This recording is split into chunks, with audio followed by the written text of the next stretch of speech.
Life is so good for the soul. Share a moment with a complete stranger or somebody you know. Don't care if you're young or you're old. Sit down and tune into the best show.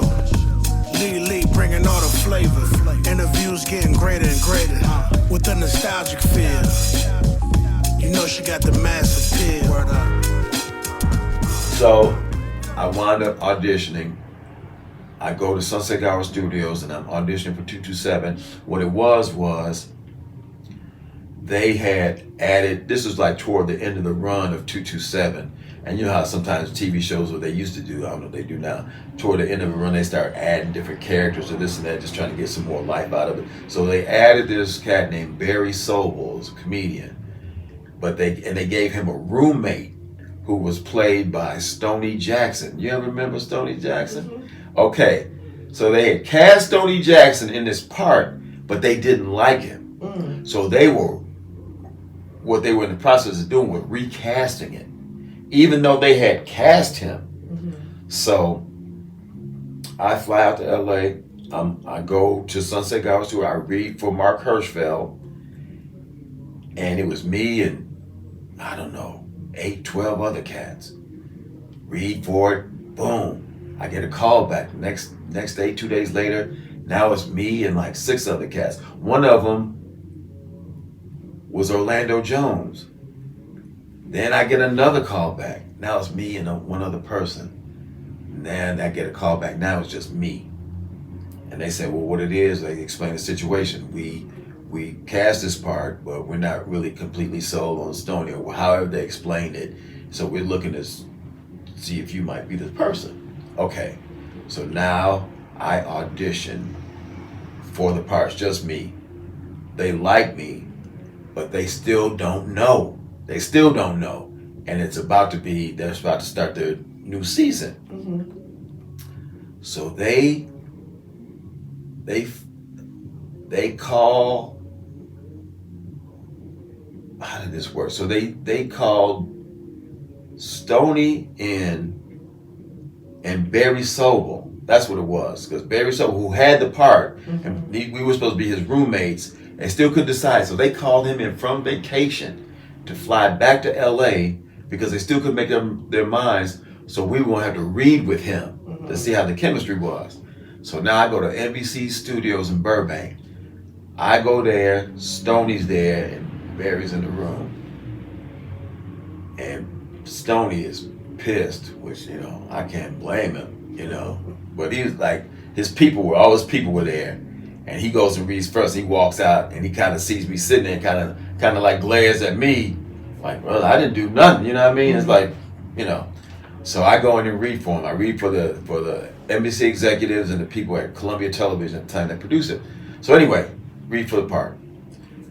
I come out, we're all with me, Topper, Alice, and my agent. And then the people come out, the execs, and say, listen, we half the room like Stoney, half the room like Dwayne. Mm-hmm. But since Stoney's just got a track record, we've already cast it.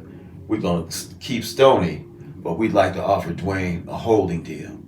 So I wound up getting a holding deal with Columbia Television. Mm-hmm. At the time, it was like, 50 stacks. Mm-hmm. Lily, if I'd have known then what I know now, that 50 stacks in 89, I could have bought Dell computer for $5,000. I'd be sitting on millions by now. Anyway, that's another story. But let that be a lesson to you kids. Mm-hmm. You get some money. So through that, and then I was working with Topper, and Topper was the one who wrote Talking Dirty After Dark. Mm. Yeah, and then he naturally put all of his clients in. Me, Lance Crowther, mm-hmm. who's Pootie Tang, mm-hmm. was represented by Topper after a while. Mm-hmm. Jetta Jones, mm-hmm. and Martin. Mm-hmm. Right, it was like a star vehicle for Martin. So that's how I wound up in Talking Dirty After Dark, after doing those things and being with Topper Carew. Is that also how you ended up on Martin as well? Yeah, I mean, they knew me. They knew who I was. So, yes. Yeah. And how many episodes did you do on Martin? Just one. Just one. Did you ever get to write on it? I did not. Mm-hmm. During that run, when I was with Topper, I did. So I wound up coming back to do a guest episode of 227. Mm-hmm. Though I didn't get the part, they cast me. You know, I was a guest. I did a guest spot on 227. I get a guest spot on Amen. Mm-hmm. Yeah, played Halle Berry's boyfriend. What was that like?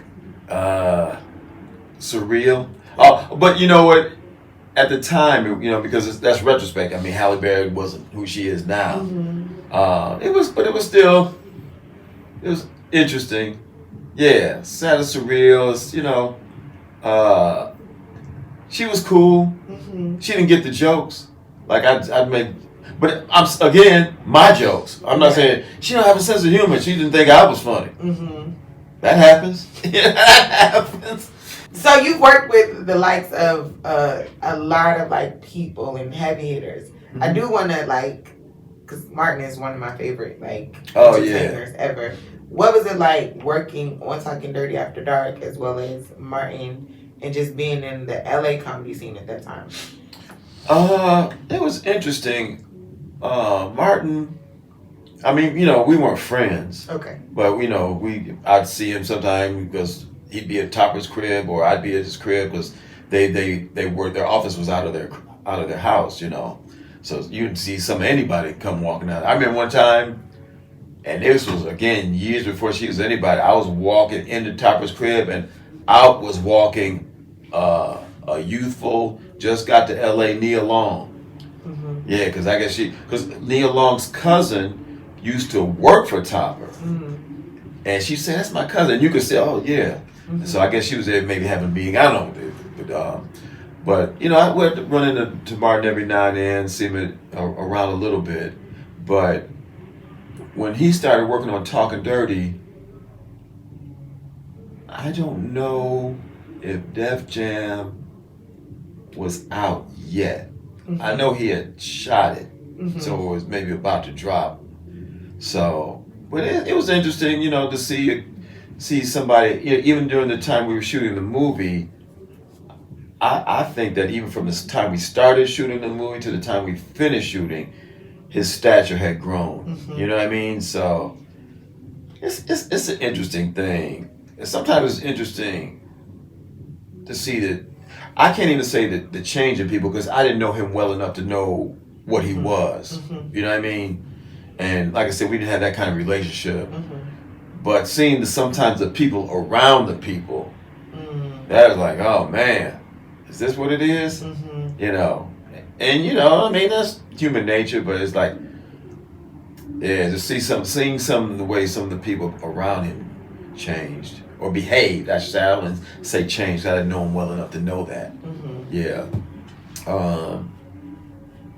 But yeah, that was an interesting time. I did Martin and 227.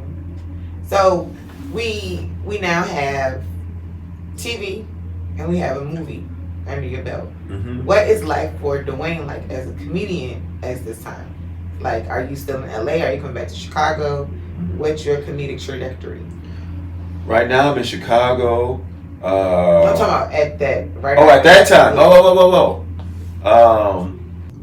Still, I'm auditioning for TV. I was auditioning a lot, and most things I did not get. Mm-hmm. But the thing is, I was not